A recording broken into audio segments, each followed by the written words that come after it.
Cuando yo pienso acerca de aquellos años en Puerto Rico, hay algunas cosas que hay que decir que para mí son importantes y fueron y sigue siendo importantes. Una de ellas fue, claro, el resultado de aquel donativo del NID y la gestión del NID y todo eso, porque yo tenía ahora una situación en la cual había una secretaria que venía todos los días, 4 horas al día, había que darle algo que hacer. Así que había que escribir de todas maneras. Yo, como Catherine dice, yo tenía y tengo tinta en lugar de sangre, y me dediqué a eso, ¿no? Eh, una de las cosas que hice fue que primero escribí unos pequeños libros, varios de ellos, algunos de ellos que, claro, han cambiado bastante. Y yo dije eso, pero eso es harina de otro postal para discutir otro día. Lo más importante fue que esos libros, que había un programa en Buenos Aires con fondos del Consejo Mundial de Iglesias para producir libros de texto para seminarios. Y yo, como parte de eso, escribí primero, a petición de ellos, una historia de las misiones, que ahora se ha reeditado con un colega graduado del Seminario de Puerto Rico, no estudiante mío, porque ya es mucho más joven que yo, pero Carlos Cardosa, hicimos un libro sobre la historia de las misiones. Y la otra cosa fue una historia del pensamiento cristiano que la empecé en Puerto Rico, pero la terminé años después, estando en Emory.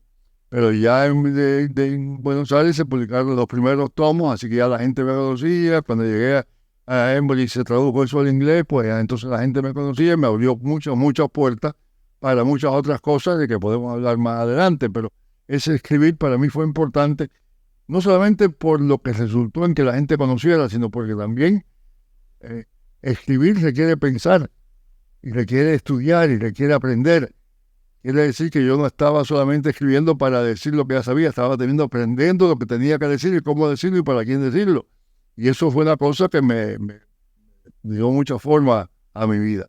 La otra cosa que es bien importante mencionar es que un grupo de personas allí en Puerto Rico que estaban muy preocupadas por las tensiones que había en el país, y tensiones que a veces resultaban en violencia también, aunque no una cosa terrible, es siempre terrible, pero no una cosa exorbitante, pero estaban preocupadas por eso. Hicieron arreglos para que viniera a visitar a Puerto Rico el doctor Martin Luther King. Yo había traducido muchas veces desde chiquito, cuando venían predicadores, yo traducía a los predicadores que venían hablaban inglés, yo les traducía al español, y que estaba acostumbrado a traducir. Y vino King, y entonces el arreglo era que yo iba a estar con él para traducirle. Había en la casa número 3 en el seminario, había un piso alto donde yo tenía un apartamento de la parte de atrás y un apartamento delante, y en ese apartamento se quedaron King y otro pastor que le acompañaba de aquí de Atlanta, C.T. Vivian, que después también fue muy conocido por los asuntos de derechos civiles y todo eso. Y yo andaba con ellos de un lugar, tuvimos una semana en Puerto Rico, principalmente en San Juan, pero en unos otros lugares también, traduciéndole y hablando con él. Déjeme decir primera cosa, que en cierto modo esa fue la peor experiencia de mi vida, porque traducirle a King era como querer parar un tren. Él hablaba como una catarata del Niágara, ¿no? Salía con un ritmo, una cosa preciosa, y seguía y seguía y seguía. Yo estaba al lado de él, tenía que darle la chaqueta para que se callara y me diera chance. A veces él me miraba y seguía, y yo le daba más duro, porque no había manera de traducirle. Así que en cierto modo fue una experiencia difícil porque no fue una cosa elegante, bien hecha, además. Pero por otro lado fue una cosa profunda de él, estar con él, conversar con él, lo que estaba pasando. Y hay una conversación que nunca se me olvida.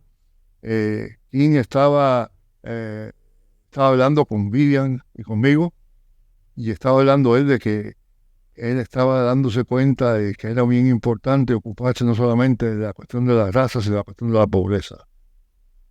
Dice, estaba diciendo, aquí se han arreglado, quería decir en los Estados Unidos, se han arreglado para hacerle pensar a los blancos pobres que los negros están en contra de ellos, ¿eh? Y que ellos son privilegiados por encima de los negros, y de esa manera están contentos aunque sean pobres. Y hay que buscar la manera de juntar todo eso.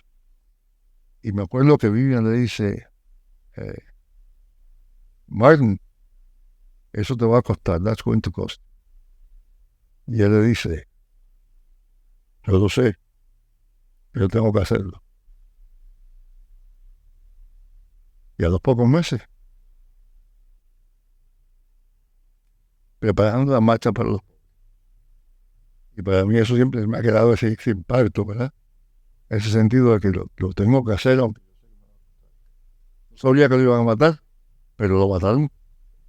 Estaba en ese momento de darle ese enfoque al movimiento que estaba dirigido, y porque sentía que tenía que hacerlo, como era una cosa costosa.